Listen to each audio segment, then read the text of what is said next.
This is the Lone Crater YouTube. We hope this video helps. In this video, I will compare Figma Rengoku versus Buzzmod Rengoku. We'll dive straight into examining their key differences, focusing on articulation, included accessories, and the overall sculpt quality.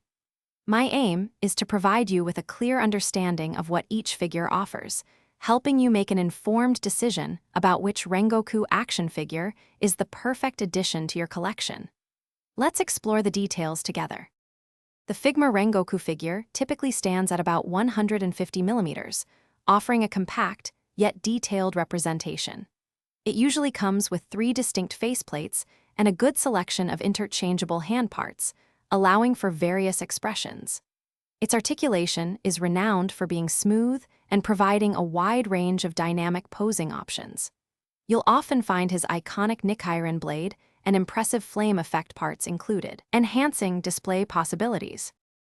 Moving to Buzzmod Rengoku, these figures are generally larger, often reaching around 165 millimeters, giving them a more imposing presence.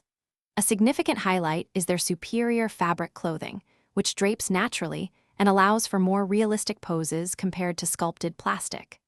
Buzzmod figures frequently include 4 or more expressive faceplates and a broader array of hand gestures.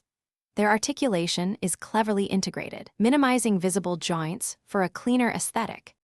So, which Rengoku is better? Figma offers a robust, traditional action figure experience with durable plastic components, ideal for dynamic play and consistent scaling. Buzzmod, on the other hand, provides a more premium, high-end display piece, distinguished by its real fabric clothing and intricate details.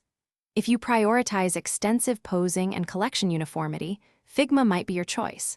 However, for unparalleled realism and a striking display, Buzzmod truly shines.